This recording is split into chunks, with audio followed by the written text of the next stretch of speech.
get knocked out, and that has been the case for Paddy Pimblett, at least to this point in his UFC career. Outstanding pedigree coming in, and he's got another big fight in front of him tonight, DC. And he's going to continue to get big fights, because when you have that thing, when you have that it factor about you, people want to tune in.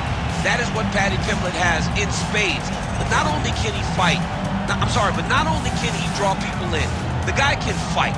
He's a tremendous grappler, and he has confidence like not many guys that we've seen at such a young age in their career. And don't let the out-of-camp body composition fool you, because this man has a work ethic that rivals anybody in this division. Huge spot for Paddy Pimblett tonight.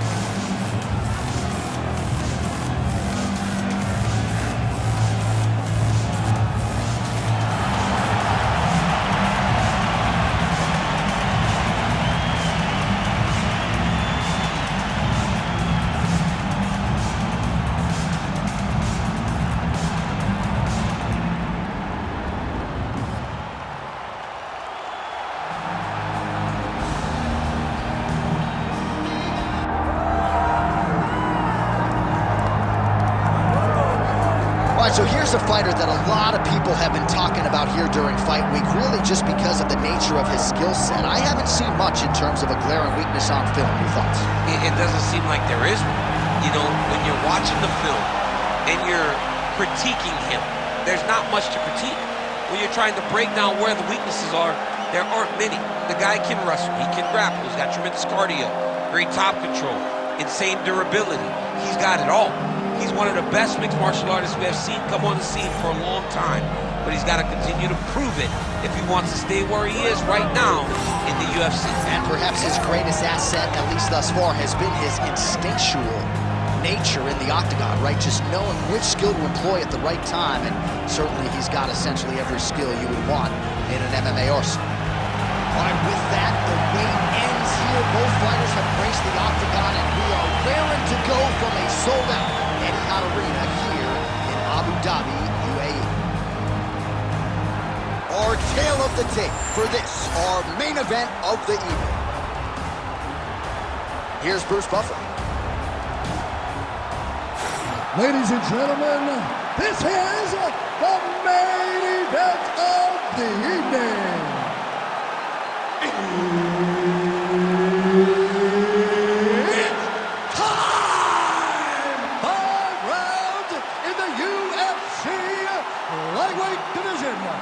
Introducing first, fighting out of the blue corner, Paddy the Baddy Pimblett.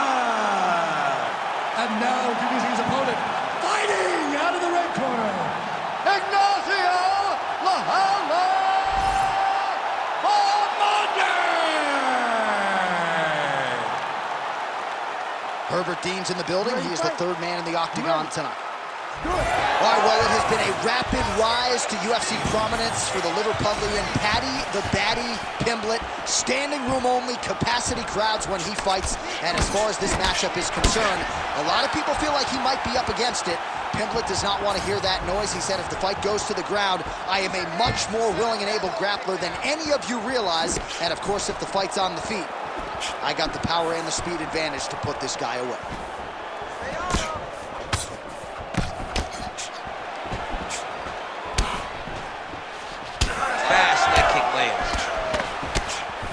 Huge block there.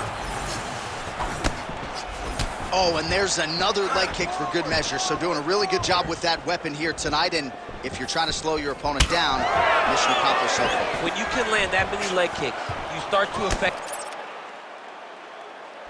the movement. You start to affect the hands. Everything changes when you're blasting someone over and over and over. Leg kicks. He could be in trouble. He's in trouble. He's hurt bad. He doesn't know if he's in the octagon or at his mama's house for Thanksgiving. Dude's hurt. Serve him up. Go get him. Knock him out. The fight's done. There's that left hand. Vintage Randy Couture stuff here. The dirty boxing is there. And now some separation. Well, his opponent seemed to be stunned to a significant extent, but was able to recover, and it's almost like he let him off the hook. Kind of let him off the hook. He needed to really put his foot on the gas to try to find that finish. All right, so the uppercuts have been a big part of the storyline in this one, but the setups have really been key for him. He's not telegraphing that strike, and the opponent hasn't been able to adjust. He has not been able to see them. It's a very tricky punch, especially in the way that he throws it. He throws it at a time when you expect so many different strikes, but it's because he has such a vast knowledge of just finding that strike.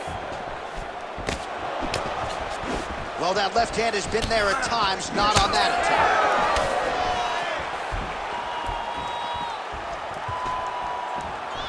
Nice kick. Let's keep it up. Nice body shot. Don't back up. Push forward. 1 minute. Some nice power there with the left hook upstairs. We need to get a takedown now. Big punch land. Well, now you see some visible damage on the side underneath the elbow. He told us he was going to... Oh, just a nasty leg kick. That one hurt. That's hard to watch, man. I mean, he is throwing those kicks with evil intent. He is trying to break his leg with every single kick. Massive left hand. Big knee there to the chest. Oh, both landed. Oh, what a round. How good was that? All right, there's the horn. How about that round? He got him badly there early on. You thought that maybe that was going to be the beginning of the end. At the very least here, got to think he's going to try to get him out of here in this next round. J.A., he's on skates. Yeah. I mean, he was on skates. His ability to withstand that avalanche is commendable, but he has to change. Ready to fight? Ready. All right, here we go with round two. Rips the body there. And follows up with another one. Oh, solid leg kicks now. All right, different round, but same approach out of the Brazilian Jiu-Jitsu fighter. I'm not sure if there is an injury, but his ground game is so strong, he hasn't made any effort to take the fight there. I don't understand when you possess that skill, when you're so good on the ground, he's so strong in positions, he does such a great job of finding submissions. I don't know why he wouldn't spin the vast majority of the fight there. Tonight he is fighting a very confusing style of fight, and I just don't get it.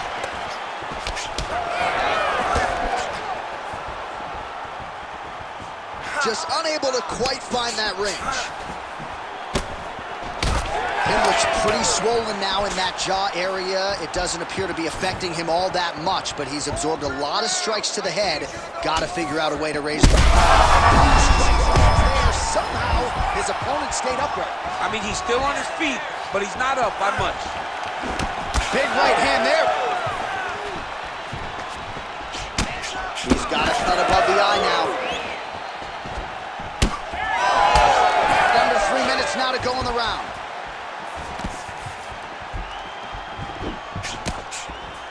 Well, he continues to do a nice job here defensively, protecting his head, raising the guard, and really frustrating the offensive fighter a little bit. Lesson one in boxing class, hands up, chin down.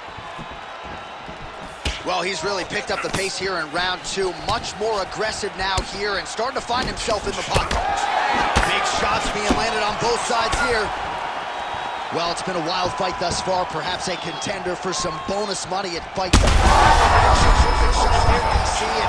more of those, he might be out. I mean, the fight is going to be over. I can't believe he's still standing. That shot landed perfect.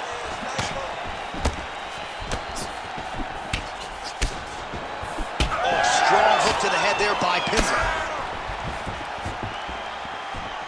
His misses are entertaining. Timely defense there. Huge block for him. Well, he lands another strike there, DC, and no surprise, the swelling only getting worse. It's getting worse. You know, we talked about this very early. There it is again. Look at that. All right, so the taller fighter lands a knee, and Daniel Cormier to my right, I can hear him saying, I wish I was a little bit taller. 30 seconds now to go in the round. Man, these guys have some chins on them. Huge shots being landed on both sides. Do it! Oh, my goodness! Well, that smile on his face is only going to be surpassed by the zeros on the check. A huge knockout tonight. Got to think some bonus money's coming his way. Bonus money is coming his way. When you knock somebody stiff like this, you expect a bonus check. What a phenomenal performance by this young man.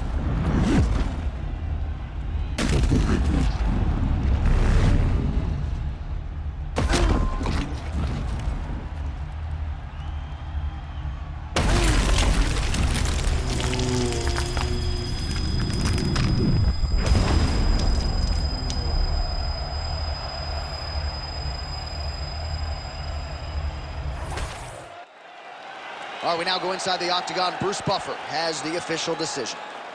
Ladies and gentlemen, referee Herb Dean has called a stop to this contest at 4 minutes, 41 seconds of round number 2.